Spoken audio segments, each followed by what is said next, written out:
Mais um capítulo da novela Rei do Gado. Segunda, 15 de maio. Zé contou da promessa que o Bruno fez, que se Marcos for absolvido, ele nunca mais vai lidar com boi nessa vida. E ele ainda disse que não é uma promessa que ele fez com o santo, não. É promessa que ele fez para ele mesmo. Luana continua aprendendo com Lia boas maneiras. Lia disse para ela gravar as falas dela para consertar a pronúncia aos poucos. Ela grava tudo.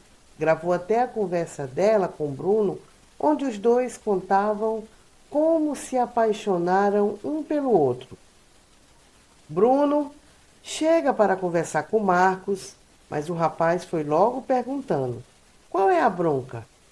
Bruno disse que chamou o doutor Valfredo e o advogado, e eles não gostaram do que Marcos está aprontando, do jeito que ele está levando tudo no deboche. Marcos diz que já sabe o que vai dizer e pede para deixar ele em paz. A conversa não deu em nada e o rapaz saiu pisando nos cascos. Bruno ficou pensando: meu Deus, o que é que eu faço para ajudar esse homem?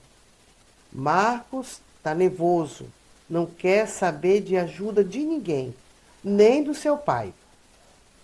Tavinho diz para Judite que a essa hora a Rafaela já deve ter tomado posse da fazenda. Judite vai logo dizendo: aquela lá não pode se queixar mais da vida, não é mesmo? Tavinho diz que fica imaginando Rafaela naquele casarão sozinha. Mas o que ele quer saber é como ela vai fazer para segurar a peãozada na fazenda. E principalmente como ela vai segurar o administrador. Nisso, chega Jeremias com Giuseppe e o moço está dizendo que nunca mais vai tomar caipirinha. Jeremias explica que beber ele pode. O que não pode é ficar bêbado para não perder o respeito. Giuseppe promete que vai beber com moderação. Ele, todo feliz para Judite, diz tchau. Como ele tinha acabado de chegar, Judite perguntou por que tchau. Tavinho explicou para o rapaz que no Brasil a gente diz tchau quando está se despedindo. Giuseppe fica admirado porque na Itália se diz tchau quando chega e quando se despede. Tavinho aproveitou o ensejo para dizer a Jeremias que está pensando em levar Giuseppe para sentir o peso do saco de café nos ombros. E o tio foi se gabar dizendo que já carregou muitos sacos nos ombros e está firme e forte até hoje. Judite disse que ele não devia ter carregado o peso quando estava com cachumba.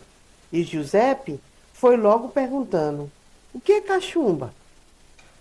Todos ficaram quietos. O delegado de Ribeirão Preto diz a Bruno que a imprensa já está sabendo do julgamento. O delegado afirmou que daqui a pouco a imprensa vai estar na porta dele. E Bruno disse que bota todo mundo para correr. Júlia diz a Dimas que ele vai ter que levar o Rafael todos os dias para a escola. O menino foi logo dizendo que aprende o caminho sozinho, mas Dimas disse que Ribeirão é diferente do mato de onde ele veio. Ele disse que quer aprender a ler e escrever e por isso que ele quer ir na escola. Os sem-terras chegaram para Regino dizendo que iam partir para a briga e pedindo ajuda a ele.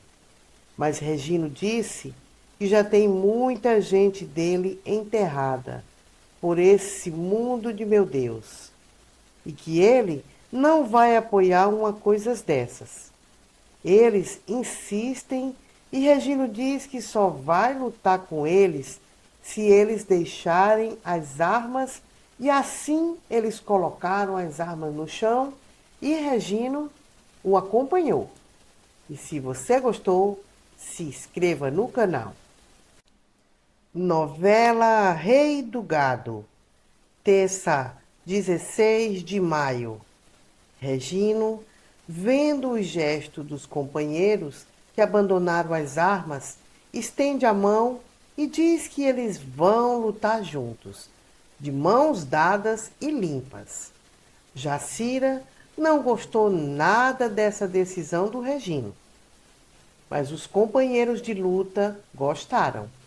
Jacira fica pensativa, mas ela sabe que o marido dela tem essa luta pela terra no coração e não vai abandonar assim tão fácil. Bruno conversa com Aparício sobre os trabalhos na fazenda. Ele deu carta branca ao rapaz, mas vai querer ver resultados. Jacira pergunta se Regino está querendo virar herói e ele pede para ela parar de atormentá-lo. Bia diz a Jacira que entende a preocupação dela, mas diz que o Regino está certo, porque se ele abandonar aquela gente, alguém pode fazer alguma besteira. Jacira não quer saber de nada. Ela só quer que Regino cumpra a promessa de parar para cuidar do pedaço de chão que eles conseguiram. Jagunços chegaram armados para começar a marcha. Regino não consegue desarmá-los. Ele disse que armado ninguém vai com ele. Regino disse que chegar na fazenda com as armas na mão pode parecer provocação. Ele disse se, quando voltar, conversa melhor com Jacira e se despede dela. Ela fica com o coração na mão. Lia diz ao pai que levou Luana para dar um trato nela. Bruno diz a Luana que ela está linda, mas quando a loira sobe para ver o filho, Bruno diz que ele gosta dela simples como ela é. Essa ali é muito metida. Bruno não gostou da filha tentar mudar Luana.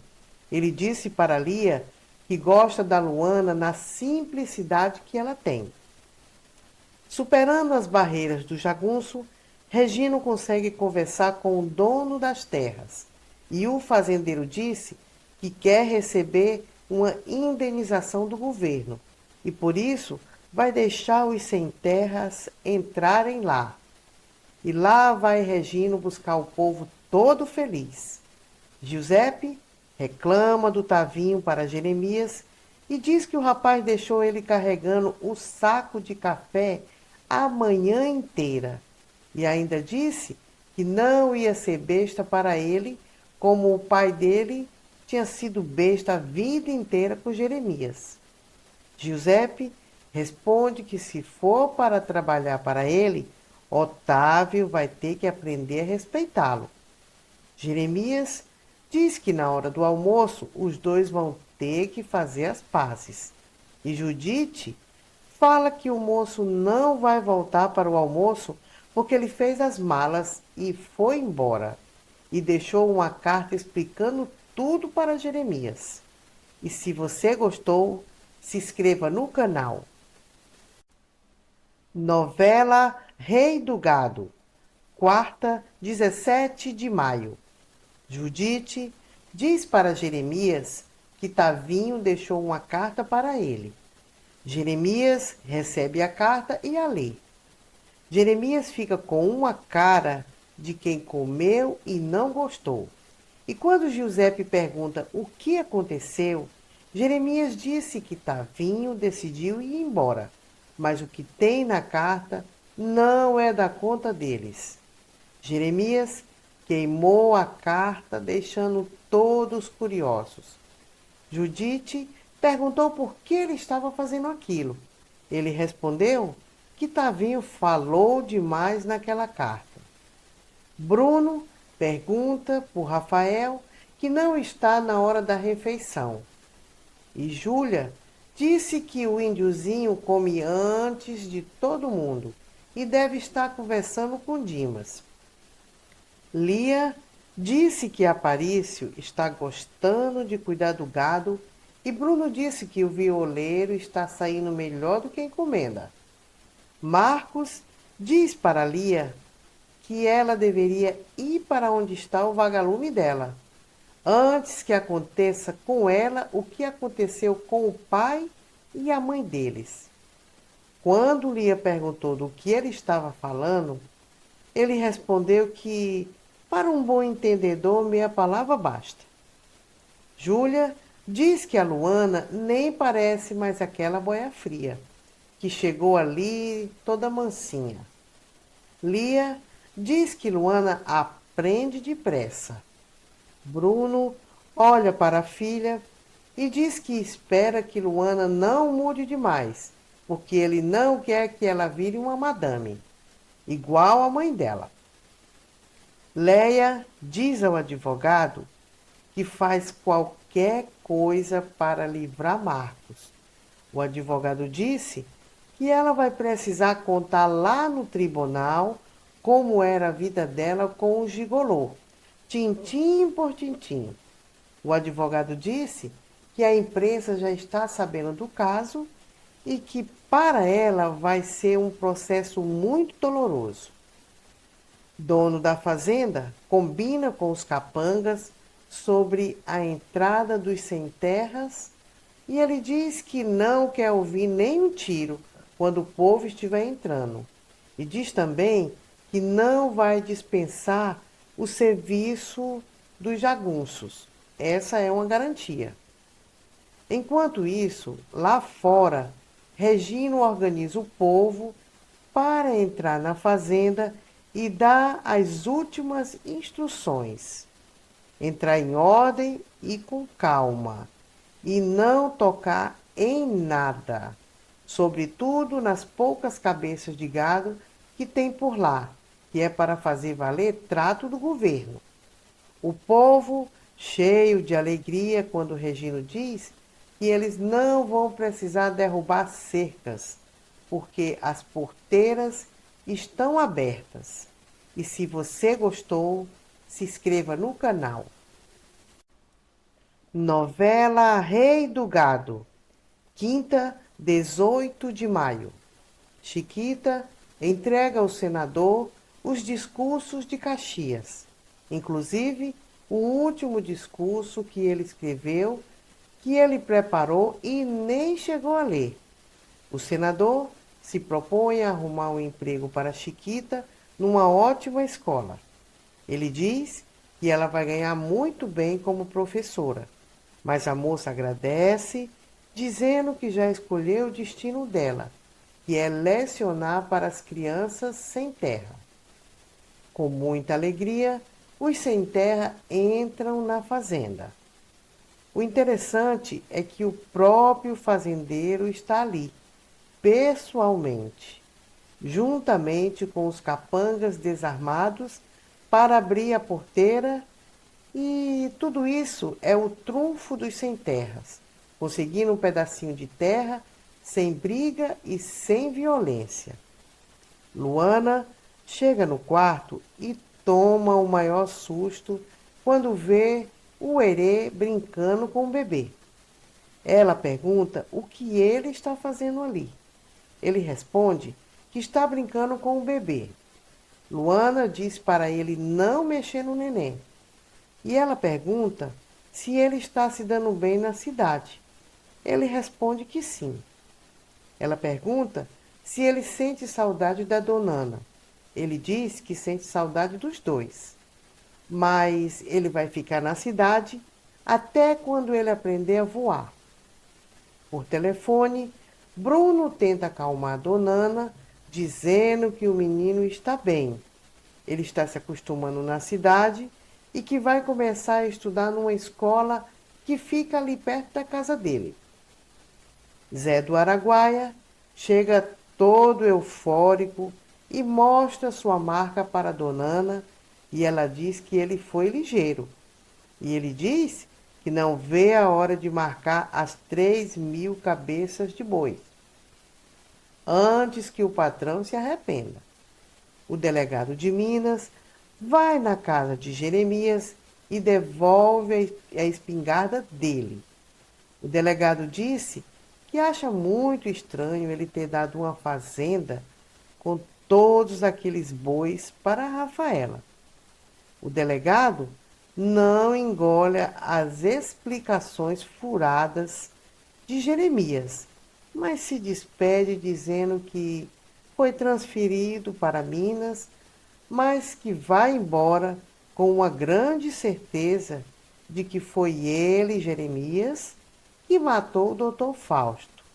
Ele diz que foi Rafaela que atirou nele e que ele com certeza negociou esse segredo com Rafaela, dando a ela a fazenda. Regino apresenta os líderes do acampamento que ficaram na fazenda e o fazendeiro aproveita a ocasião e conta sua história. Já a professora chega e encontra Jacira muito aflita. E ela vai logo contando que a invasão foi pacífica e deu tudo certo, porque as crianças que ouvem tudo já contaram tudo para ela. E se você gostou, se inscreva no canal. Novela Rei do Gado, sexta, 19 de maio. Os capangas do fazendeiro tomam conta dos sem-terras.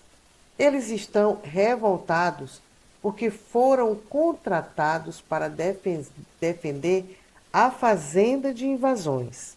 Os jagunços diz que Regino e esse povo têm uma cara de gente ruim. Regino está na estrada com Lupécio, Formiga e Dominguinho. Eles conversam sobre a conquista pacífica das terras. O papo estava bom, mas os capangas revoltados estavam seguindo eles só de tocaia, e foi uma verdadeira tragédia. O primeiro a ser executado foi o Formiga, seguido por Dominguinhos, e Lupécio pula do jipe para socorrer o colega e recebe um tiro no meio das costas. Regino ainda tentou fugir, mas os dois monstros o seguiram com sede de sangue e sem dó acabaram com a vida do grande líder dos sem-terra.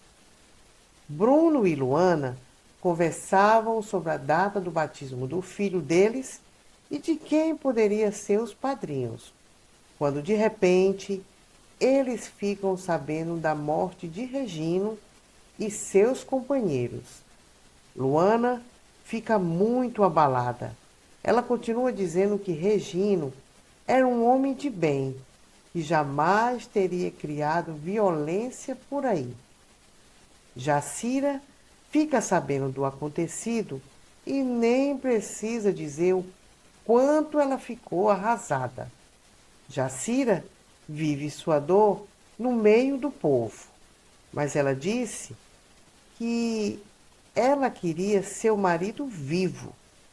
Jacira sai muito atordoada e de repente ela vai acariciar a terra pela qual o marido derramou até sua última gota de sangue. O delegado chega na fazenda e o fazendeiro disse que lamenta demais o que aconteceu. Ficou acertado que Regino e os companheiros estavam desarmados e que não houve nenhuma desavença entre eles e os empregados do fazendeiro e os homens do Regino. E os assassinos estão lá com cara de inocentes. O delegado, porém, diz que vai apreender todas as armas para averiguar o que aconteceu. O corpo do Regino foi acolhido com solenidade na casa dele. Jacira, com o filho nos braços, vive esse momento de perda e dor. Os dias se passaram e Jeremias chega em casa depois de uma manhã de trabalho com o sobrinho Giuseppe para almoçar, e Judite vai logo dizendo que Rafaela ligou pedindo dinheiro porque o dela já acabou faz tempo. Jeremias disse que não quer saber da Rafaela. Para ele, ela está morta e enterrada. E se você gostou, se inscreva no canal.